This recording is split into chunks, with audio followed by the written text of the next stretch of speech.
Welcome and thank you for joining us today for the New South Wales Small Business Innovation Research Program webinar. My name is Lewis Bennett. I'm a Senior Project Officer at the Office of the New South Wales Chief Scientist and Engineer. I'd like to begin today by acknowledging that today we meet on many Aboriginal lands. I myself am joining the meeting on the traditional land of the Gadigal people of the Eora Nation.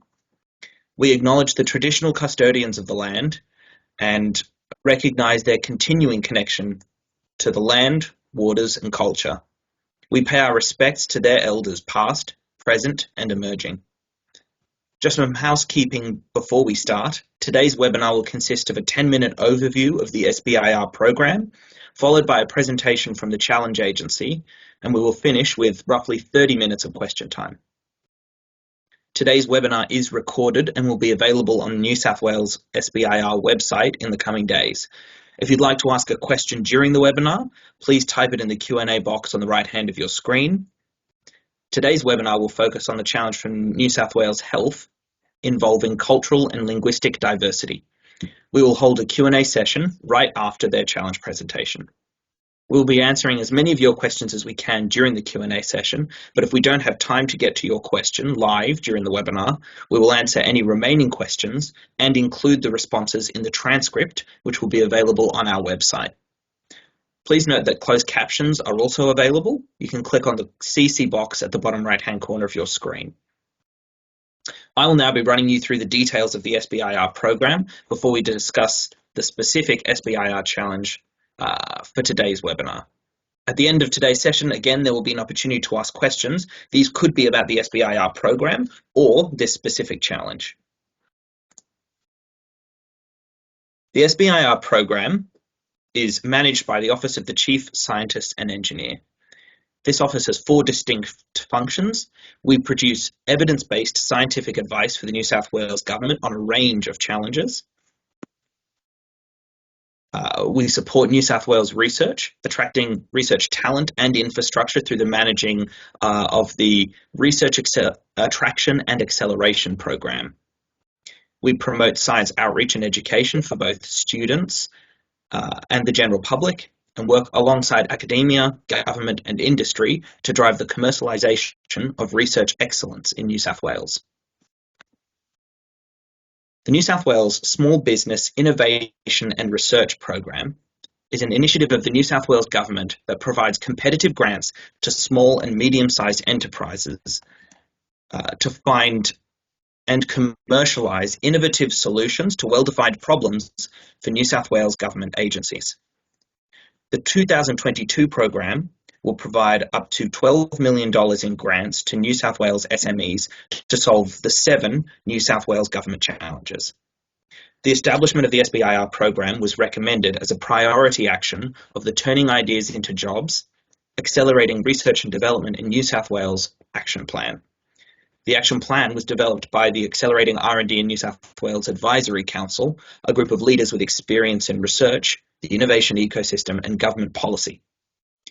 The New South Wales SBIR program is currently in its 2nd year and is modelled on similar successful and Australian and international examples, including the Commonwealth Business Research and Innovation Initiative, the SBIR program in the United States, and the Small Business Research Initiative in the United Kingdom. The SBIR program is an important element of the New South Wales Government's approach to increase innovation and prosperity in New South Wales. Innovation generates the products and services crucial for future jobs and industries. Research and development undertaken in businesses and research organisations are a major source of innovation and should be supported for the whole community and economy to thrive. The SBIR program's primary objective is to tap into New South Wales small to medium enterprises R&D and to address the needs of the New South Wales Government, and with the aim of procuring these solutions at the end. Other benefits of the program include an increase in innovation within government and increased economic development within New South Wales. There are 7 challenges for 2022. Proposed solutions must address one of these 7. Each challenge describes a current New South Wales government agency problem requiring an innovative solution. The 7 challenges are waste recovery and management from HealthShare, New South Wales, biosecurity surveillance from the Department of Primary Industries, cultural and linguistic diversity services from New South Wales Health, recycled content verification from the Office of Energy and Climate Change, school zone alerting systems from Transport for New South Wales, urban heat island remediation from the Greater Cities Commission, and non-invasive vital sign monitoring from Corrective Services.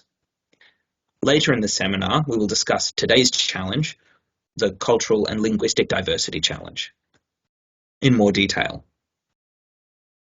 The benefits of the New South Wales SBIR program for participating SMEs include up to $1.1 million in grant funding to develop and commercialise a new technology or service.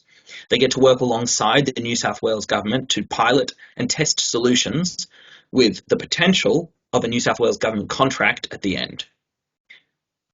They also get to develop and retain intellectual property and the right to commercialise and sell their solution to both domestic and global markets. There are also benefits for the New South Wales government, and these include access to innovative solutions to policy and service delivery challenges, insights into different problem-solving approaches through working closely with SMEs, and a sustainable ongoing job creation mechanism. Therefore, our measures of success for the SBIR program are more SMEs established and growing their R&D activities and jobs in New South Wales, the ability for New South Wales SMEs to translate more ideas into innovative products and services, and the New South Wales government agencies being able to deliver better services to the New South Wales community by using innovative solutions. The SBIR program has 3 phases. The first phase is a feasibility study where SMEs submit a proposal to solve one of the 7 challenges. The proposals are assessed first against each challenge, then highlighting proposals that are particularly promising, with each successful applicant receiving a grant of up to $100,000 to conduct a feasibility study over a period of 3 months. Our aim is that we will have 2 SMEs completing a feasibility study for each challenge, and at least 1 for each challenge during the next phase, the proof of concept. Phase 2 is the proof of concept, where successful feasibility study grantees are invited to apply for the proof of concept phase. Applications are assessed, and each successful proof of concept grantee will receive up to $1 million to develop a proof of concept over a period of up to 15 months. The final phase, phase 3, is procurement, where the New South Wales government agency will consider purchasing a successful solution.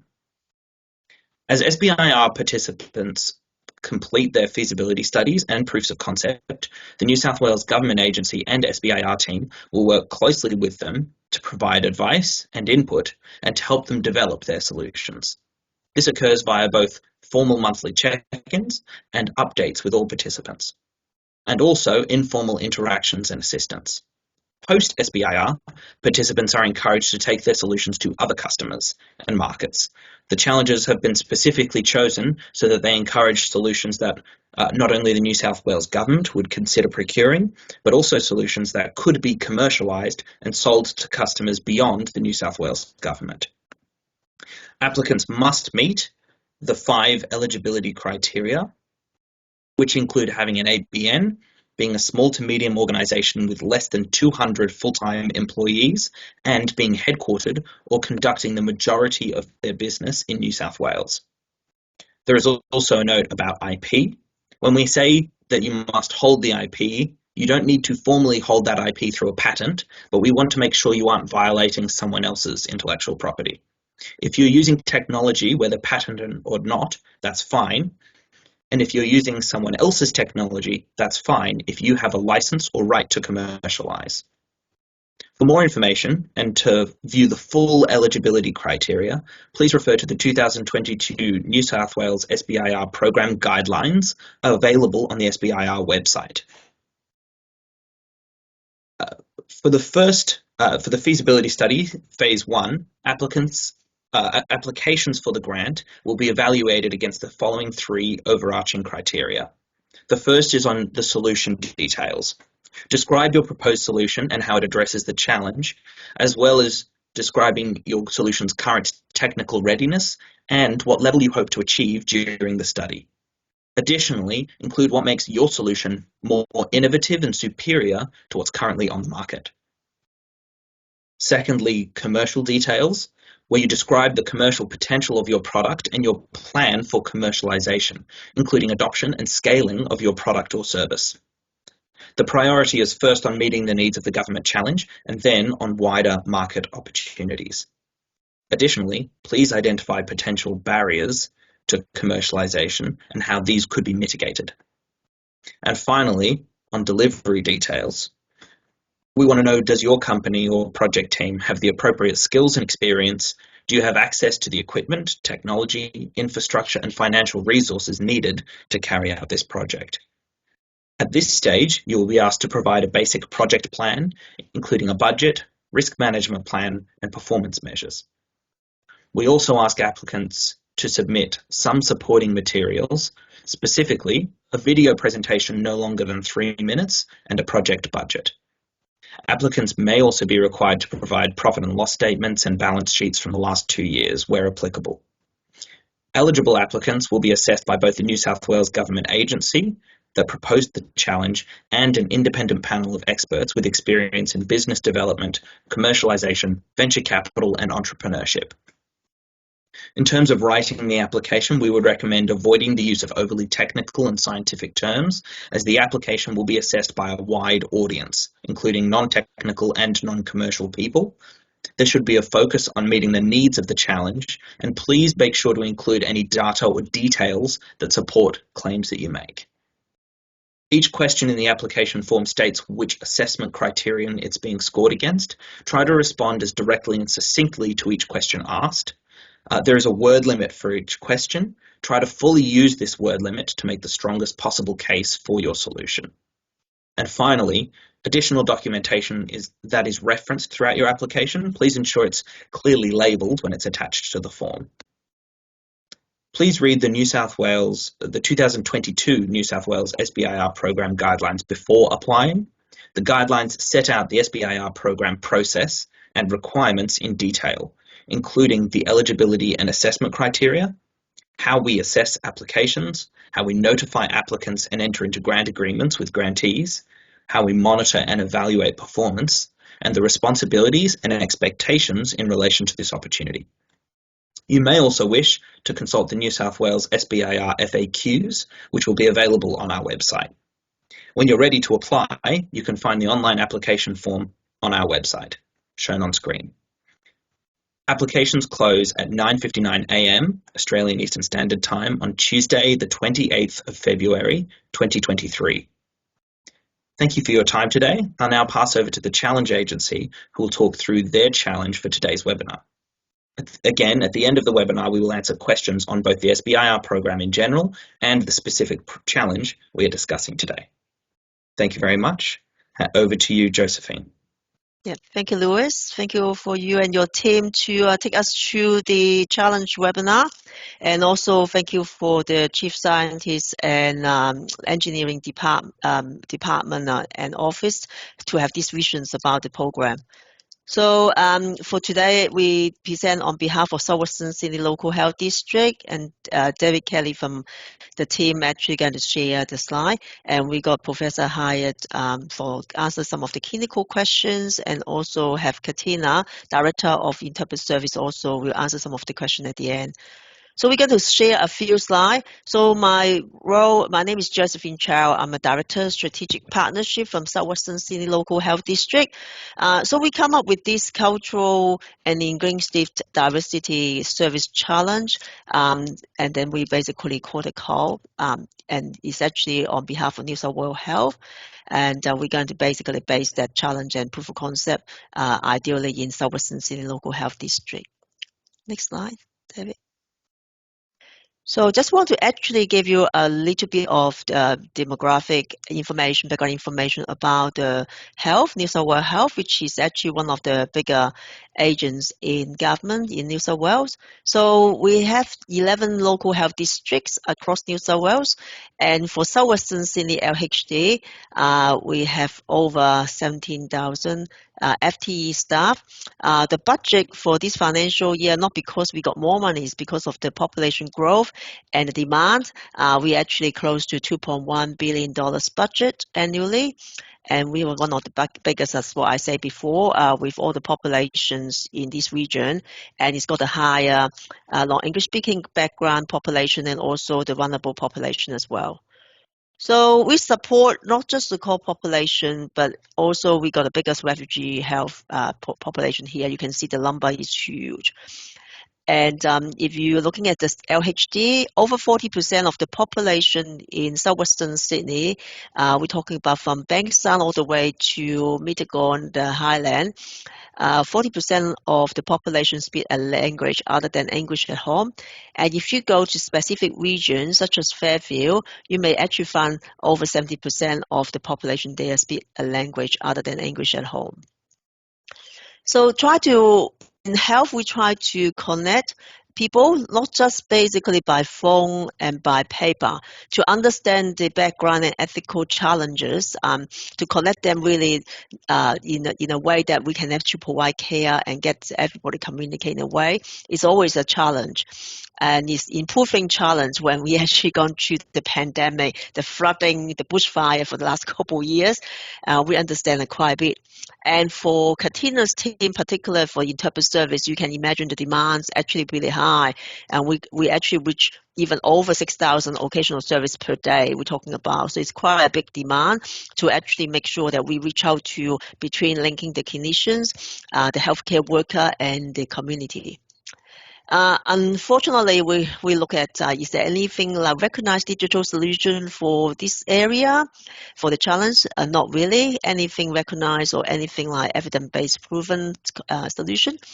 But in the local health district and in New South Wales Health, what we want to achieve is try to provide safe, quality, safe care, and really appropriate and equitable service for our population, in particularly for the vulnerable population.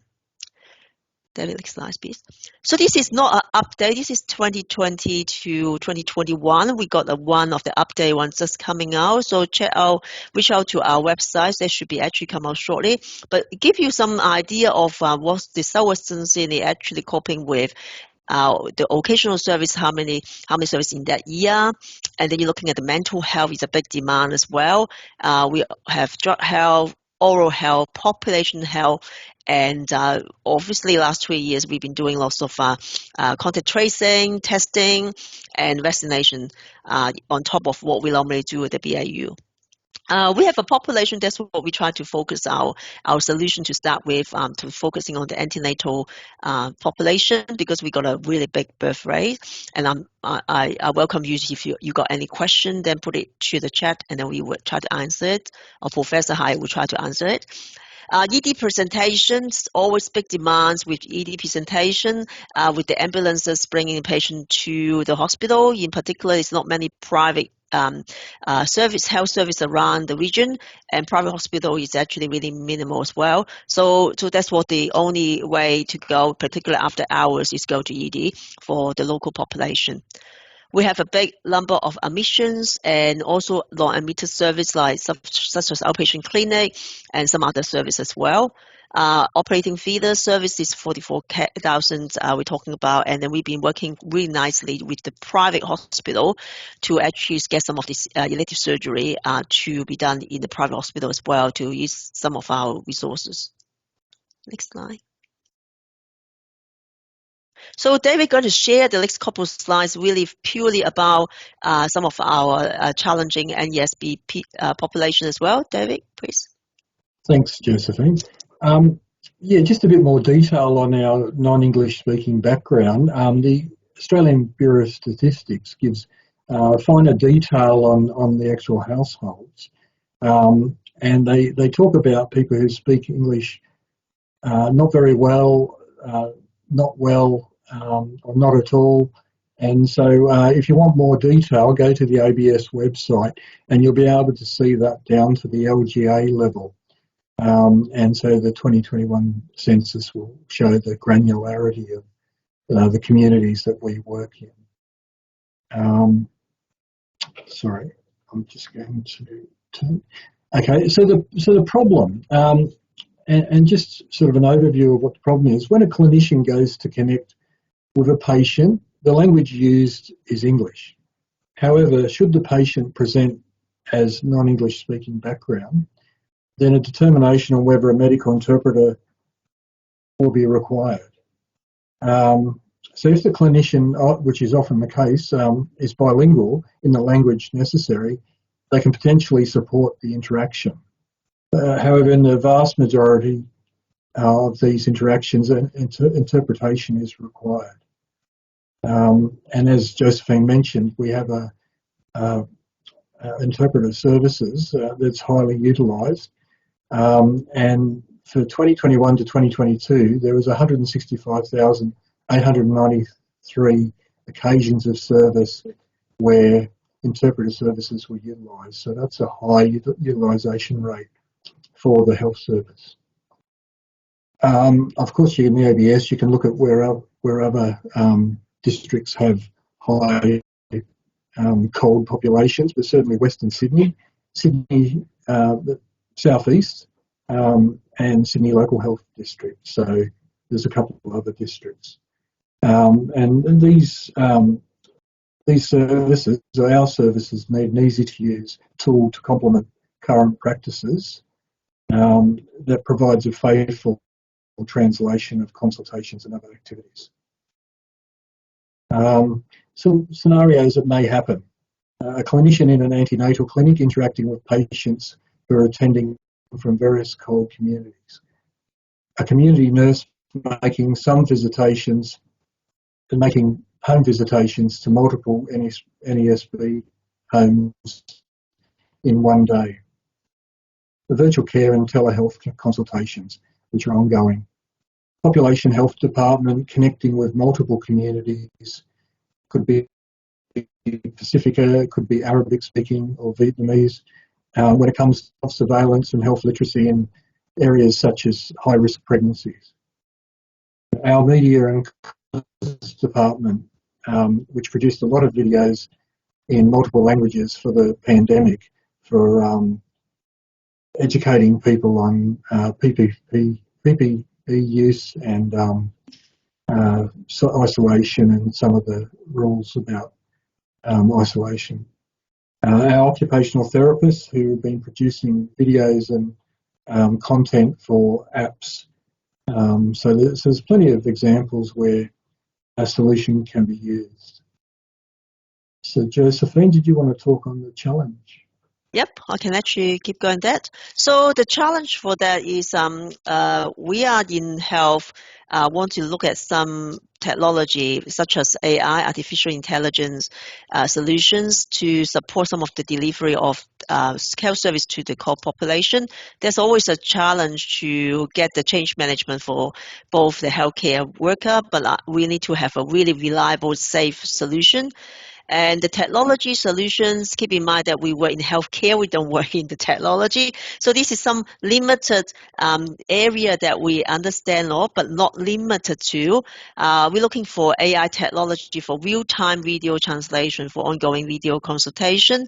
The AI technology should be powered chatbots and multilingual voiceovers, and customized video translation solution to use with existing media content.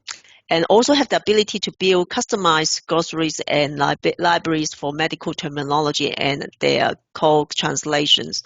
And also have the ability for testing, reporting, modification by clinicians. And I'm pretty sure that will be a whole lot of other listing that we really want to do. That's what the feasibility and proof of concept is actually really good for us to really work together, co-design that. Next slide, please. So what the solution requirement will look like must be able to work on a standalone PC with mobile device capability. The software should have a compatibility in New South Wales health infrastructure and operating system, including everything go very safely into the cloud infrastructure for storage. A standalone product may be considered. And keep in mind that in New South Wales Health, we going into another platform of electronic medical record from next year. We on a certain platform next year we go into something called EPI. All right. So what that looks like, we're not sure, but when we're doing the design phase, we definitely will invite people from our ICT team as well. The solution must comply with the regulatory frameworks with ensuring quality, safety, security, and in particularly using the health information and use of AI. And the solution should also support a variety of staff and skill level, not just the clinicians, but interpret service, media and communication team, administrative staff, etc. And then we're looking at a comprehensive solution, but we're happy to consider a partial solution, whatever they form, and then hopefully we can actually work towards a more realistic and more reliable system as well. Next, David. So, Okay. yeah, David, you want to go there? Yeah, 3.1. Oh, sure. Okay.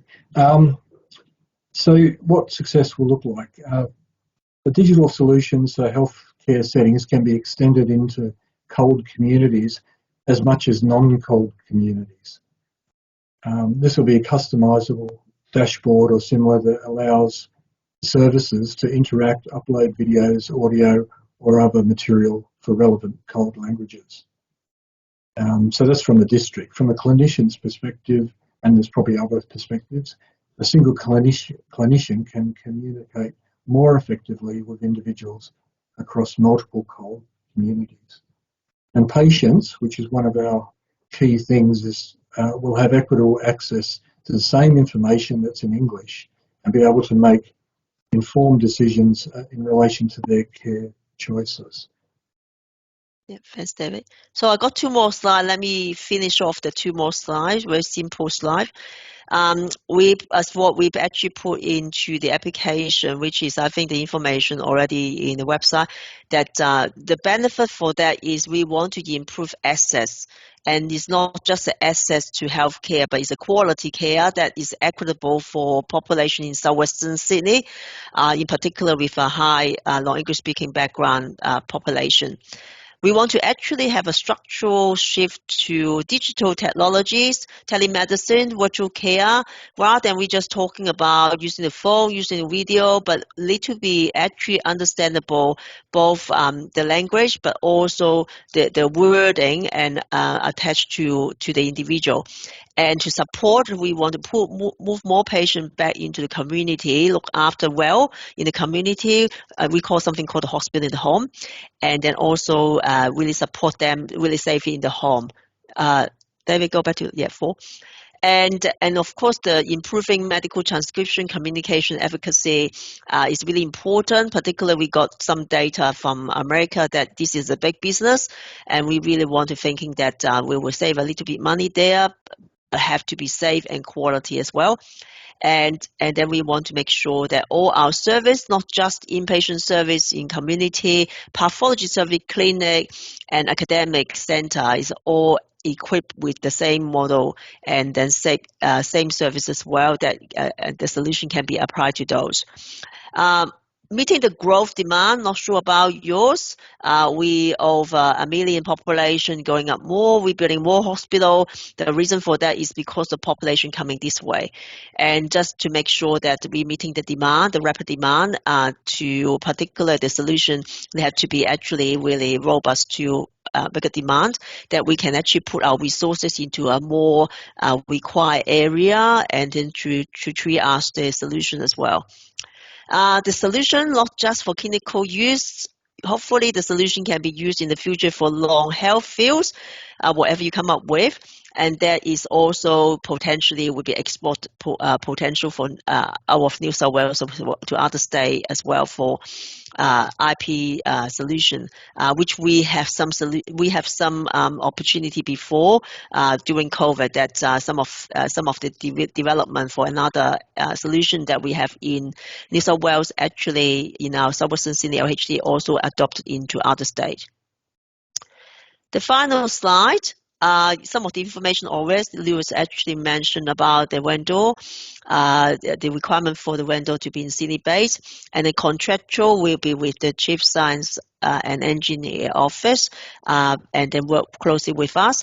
And I think that one of the key things is that whatever solution need to comply with the New South Wales Health Information Security Framework have to be 100% compliance as well. So other than that, all information, question, FAQ should go back to Lewis, the generic email. But we're happy to take some questions facilitated by Lewis, if that's okay. Absolutely. So I'll now open up the floor. If there are any questions from the attendees, either to myself or the Challenge Agency, please put them in the chat, and I'll invite you to come off mute and ask that question, or put your hand up as a reaction as well.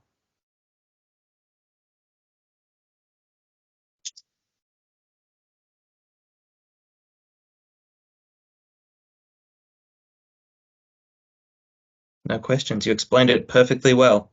That's pretty cool. So Lewis, while we're waiting for question, can I invite Professor Hire to mention a bit of the antenatal challenges we have from a clinical perspective? So maybe it's helpful for the vendor to think about when they decide the solution.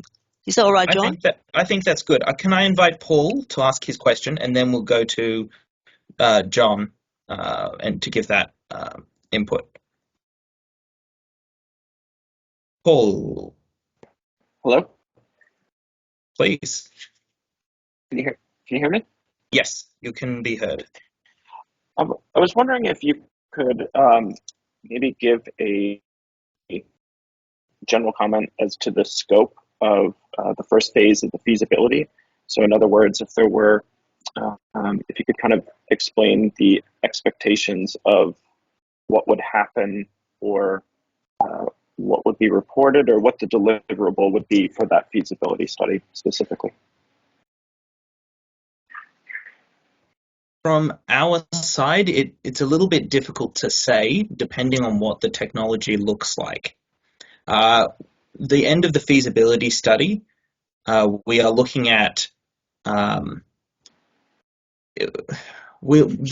feasibility study we're seeing as an opportunity for SMEs to show us what their solution is and how it works in this particular setting.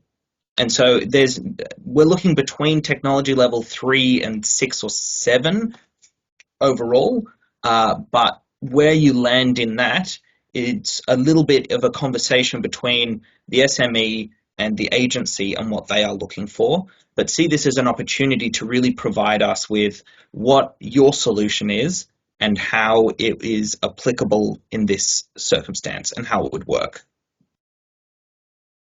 In terms of the agency, what are you looking for the feasibility study side?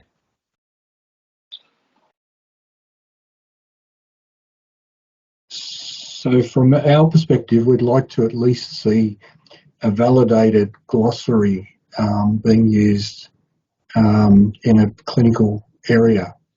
So rather than normal natural language processing exercise, it's one that uses clinical terms and can be understood in at least one cold language.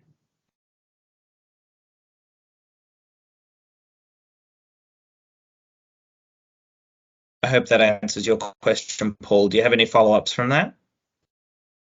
No, that's helpful. Thank you. We had a second question from IU. There is an existing solution from CSIRO called CALD Assists. Are there gaps in this technology or you're looking to solve with AI? Can I respond to that? Please. There is CALD Assist. We are aware of CALD Assist. In fact, it has been piloted in Southwest Sydney LHD. Now, there are a series of problems with trying to invent these kind of programs, it needs a bit more innovation than an app that has a series of questions or phrases that clinicians can use with their patients. Now, I don't know whether we are in fact asking for maybe too much. Maybe we are. The problem with these kinds of apps, and it's not the first one, CSIRO has made CalDassist, but there is also one that its name escapes me at the moment, but it was also in Victoria. I forget what it is now, but there is one that they're utilising in Victoria in the same way as CalDassist, but it's not. The problem with these apps is once you start speaking to a patient in another language, they will respond in another language, and you don't understand the response. Okay, you can have your questions as validated as you like.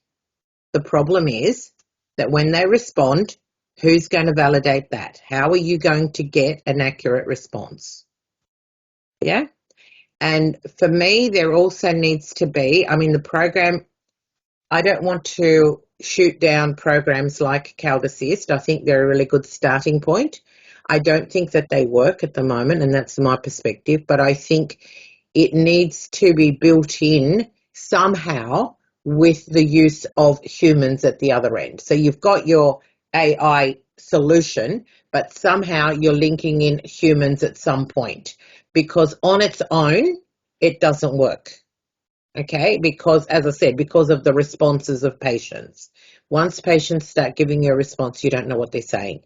And that's where your problems start happening. And people will respond to it. And especially post-COVID, I can assure you that when you put an app or a tablet in front of somebody and it talks to them, they think it's a FaceTime or some other COVID telehealth solution, and they talk back, right? Because you're talking about people who are sick, who are stressed, who are whatever in a hospital setting.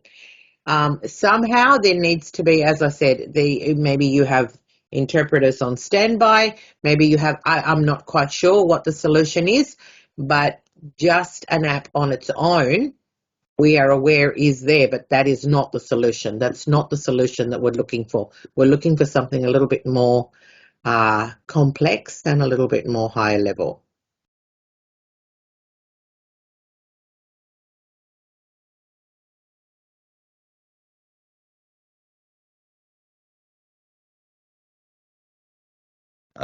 Thank you very much.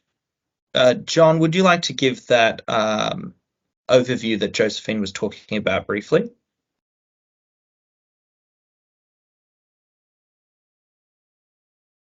Thank you. I think that this is a very complex challenge, and I might just lay out some of the issues that I perceive that there are from an obstetric perspective. The first is one that relates to population size. So in southwestern Sydney, we deliver between 12 and 14,000 women a year. Roughly 50% of them speak English as a second language. So that's 7,000 women a year who probably have 10 interactions each within a pregnancy. So you're immediately talking about wanting to be able to provide a service for 70,000 different episodes of service at different gestations in pregnancy, where the issues that women face will be different at each of those interactions. A second issue is that obviously we have multiple different language groups, but I think cultural identity is also important, and cultural sensitivity in obstetrics varies quite widely with different groups. So we also need to know that we can make this solution specific enough for each group that we're trying to interact with.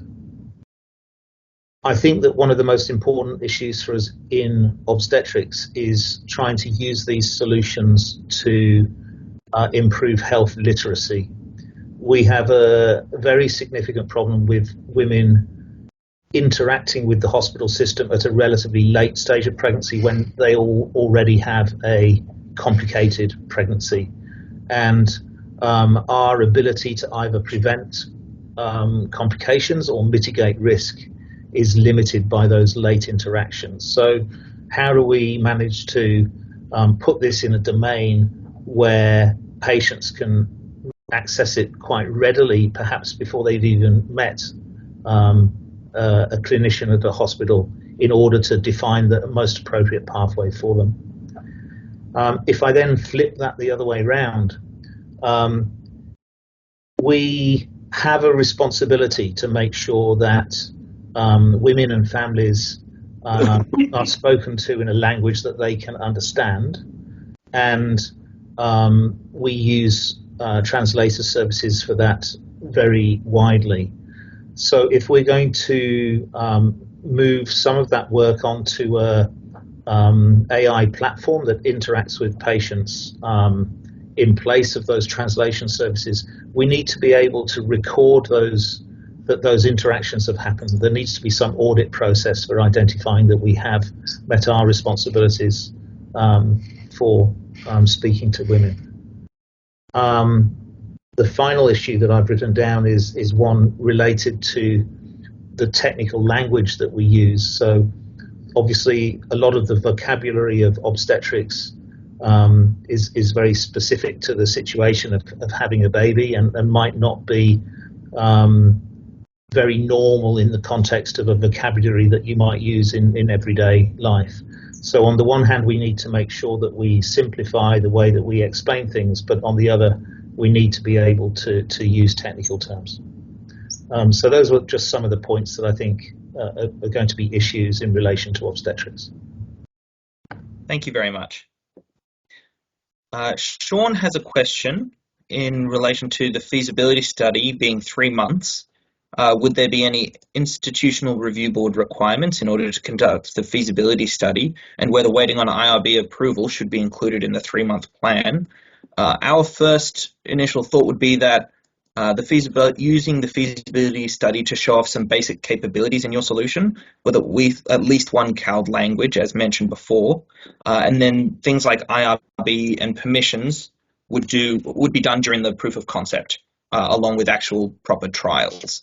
At least this is from our side, just because it's such a short 3 months and $100,000, it would be far better the time and money is spent on product development than waiting for administrative approvals. But I don't know if Josephine and team has any extra information. Yeah, so I think, Louis, I think the timeline, as long as we don't do anything in December and January, we'll be fine. All right, so this is not direct patient care. This is a feasibility session for the initial phase. We will navigate it if we require for the IRB application. We will work closely with John and Katina, and also the potential vendor, to actually work through that timeline. So ideally, we'd like to have IRB approval even for the initial phase as well, but we work that through. Great.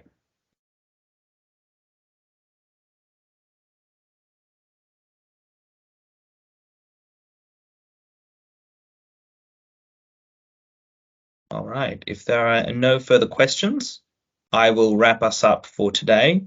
I'd like to thank Josephine and David and John and Katina for presenting today and for your answers to questions. Thank you very much for your involvement, and thank you everyone else for attending as well. If you'd like to have any further information on the SBIR program or the challenge, that can be found on our website. And yeah, thank you very much for attending today. Have a good afternoon. Oh, apologies. There are 2 questions that have just come in.